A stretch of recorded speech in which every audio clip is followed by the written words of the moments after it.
Guys, welcome. I want to get started on the Module 3 project, and I'm in the asynchronous course, and you can go ahead and go into activities, and we'll be doing the MyLab portion just for homework, so I won't be doing that with you, but I'll be doing with you this bottom portion, which is the Excel project. You can go ahead and take a look at the student instructions, which are downloadable here, and that'll give us the opportunity to kind of give an outline what the project is about. We're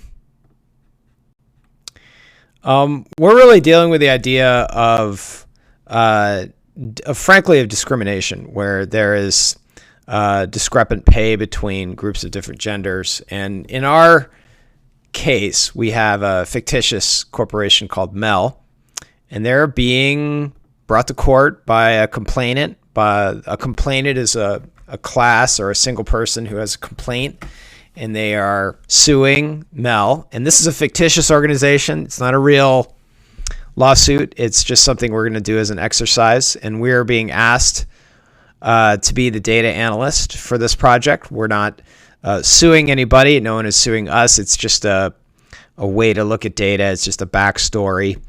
No one's going to get sued here. It's all fictitious. But, if one were happening, suits like this have been brought before. What we're going to do is we're going to download the payroll data that's been provided. Just so you know, this document, it's about 8 pages. It provides a very good step-by-step set of instructions for the project. And I'm going to walk through it with you to help you get it finished, and probably will be about halfway finished the document. I'm going up to about page 4, page 5. We're going to create the pivot tables required for it and do the groundwork analytics. And then the next presentation, we'll create the executive summary and do the finishing pieces. So I think today we'll talk for maybe 15, 20 minutes or more. And you're welcome to pause and give this a try and take more time. You're also welcome to come by for office hours, or if you have the freedom to attend one of our other sessions, you can email me and we can get you a seat to see how the live and attendance students are doing things. And they're basically the same thing as we're doing them right now. I'm also going to make this video available to everyone just in case people want to finish it on their own time. Provide you guys maximum flexibility. So the student instructions are what we were just looking at, and that will walk you through things pretty well. In the past, students have used the students instructions. They've taken about 2 hours to finish this project. The overall finish rate on this project is about 100%. I have had mostly people get A's on this project. It's very rare where they can't follow the document, but I feel like I owe it to you guys to walk you through it, and so we'll do it together in this video if that's your preference. What I've done is I've logged into Canvas. That's very good. You should also log into your Cal Poly email online as well. And I think I'm just going to pause my video and get logged into my Cal Poly email, if you don't mind.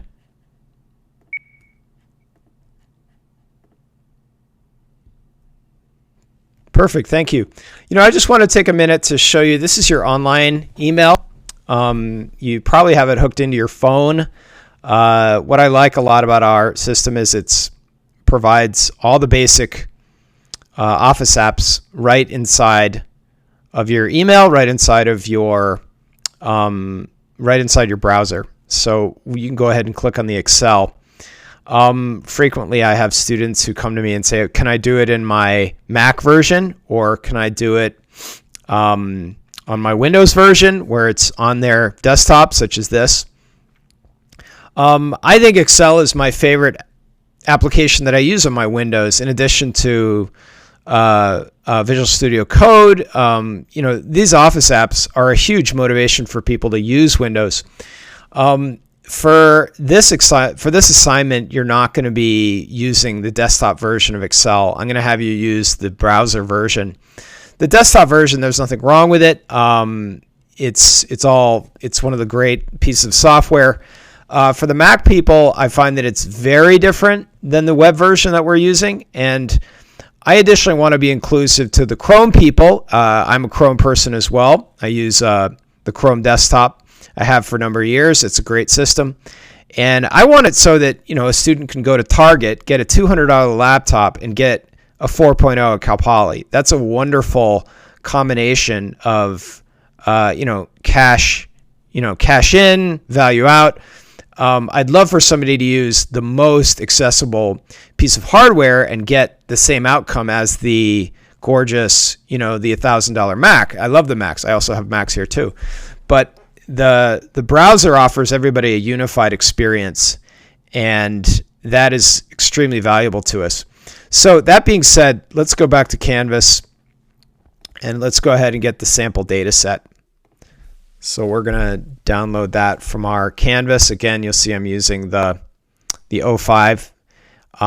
This is for the asynchronous people or for anybody else in our class. We have multiple sessions, and you can go ahead and download that data set. So I like to save it, and I'll go ahead and save it into downloads. My preference is for everything to take place on my desktop. And I wouldn't mind removing the period from the name.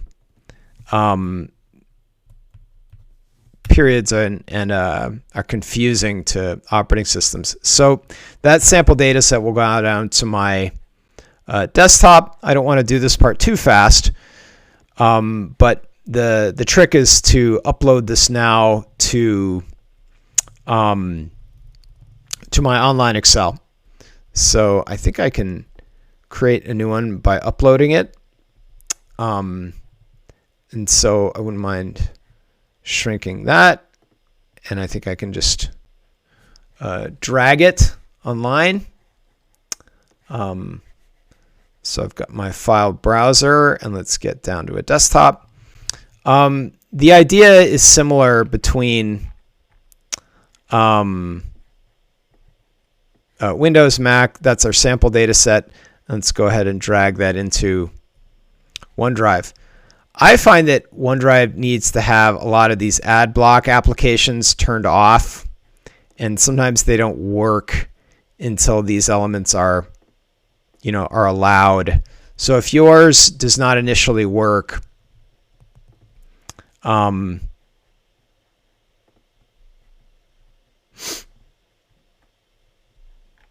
let's try it again. Now that I've got my ad block turned off, seems to matter. Uploading. Now I've uploaded these a couple times for various student demos, and it should open it. Oh, look, it gives me a message. Allow the pop-ups, and that's probably requires me to redo it. So I'm going to refresh. And you may have a similar, little wrestling match that you're going to do, but probably you need to start the upload again. And it says it's going to open it up once the upload is complete, which is happening. That's great. So you can see from the data, we have males and females. If you'd like to filter them, you can sort of take a look. We sort ascending or sort descending, expand and sort. And if you like, we can group the females together to get a sense of salary. It's all over the place. And I think a couple hundred lines down, we begin the demarcation point between male and female.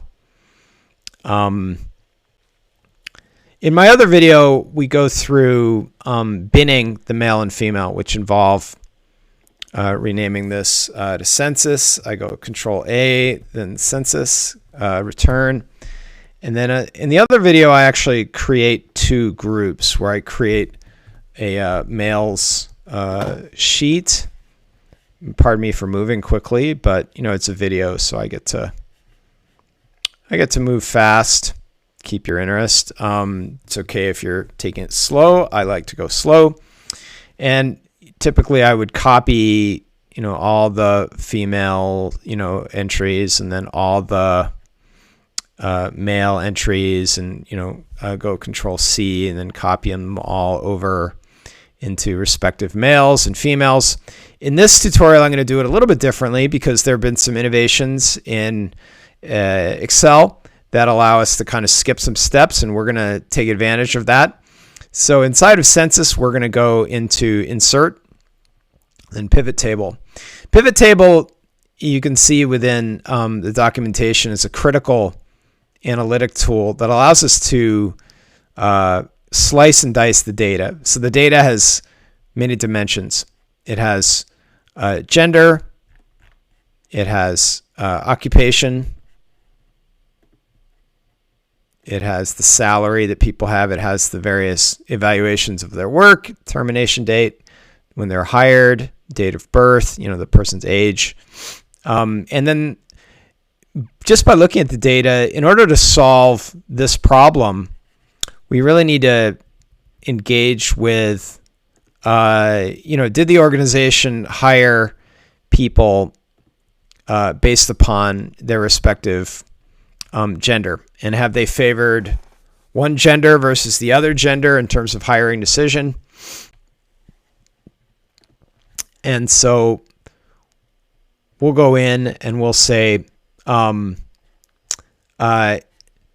try to analyze everybody by their gender. Firstly, separate by gender. Then take a look at their occupations. And then what is the average salary based on occupation? Now, historically, we would break the population into males and females, and then we'd begin the analysis comparing one to the next. And we would use Pivot Table in order to give us that analysis. So for the past, I think 3 or 4 years, we've been teaching Pivot Table the same way. What's changed in Excel is now when I create a new pivot table, I go Insert and Pivot Table, this appears, and there's a bit of machine learning behind the scenes where Microsoft very quickly scans the data in your sheet, and they actually give you recommended pivot tables. So they actually give you the chance to analyze by default salary by occupation and gender, which is exactly the question that we want to have answered. And there's a multitude of others, the salary based upon the quality of work, the salary by knowledge of work, salary by teamwork, and then there's other results. And it's like, good gracious, they have tried to guess the analysis that we want to do. So we're actually going to choose this one and go New Sheet, which provides us with the exact results that we are looking for. In the other video, we do this by hand, and you notice the date in the prior video we do, and you can click on this row, and you can begin to edit the fields that become visible within the pivot table. So this becomes just indispensable in terms of selecting the dimensions of the data that interest us, i.e. gender interests us, occupation, salary, and those get checked. In this case, they were checked for us. We can uncheck them if we want to, and they'll disappear. And you'll see in the other video, we actually check them manually. And so the other video, they'll show you the old school way of doing it, where we actually had to figure it out. Rows are organized by occupation. So the occupation is aggregated. So you only have one occupation. I believe there are 302. Let's go down to the bottom. Yeah, there are 300 plus. Okay. And then we have the aggregated average salary, and then we have men and women, female and male. So when we first inspect the data, we can see, pretty interesting, the top employees are all in the female column. And then the highest ranked male is below them. And then there's strong, male employment here. There's strong female employment in the top echelon. So it looks pretty balanced. There's clearly, there's a lot. This is a women-friendly company by appearance. So, we're trying to, really say, looking by the data, is there one gender who has been favored over another in the corporation? So we're going to try to answer that question in the next talk, but I wanted to get you started here with the pivot table. And by then you should see that it's saved. And next time we're going to complete the data table by putting another check here and going analysis. And we will give that a title, and we'll begin using COUNTIF to finalize that check. All right, that's all for now.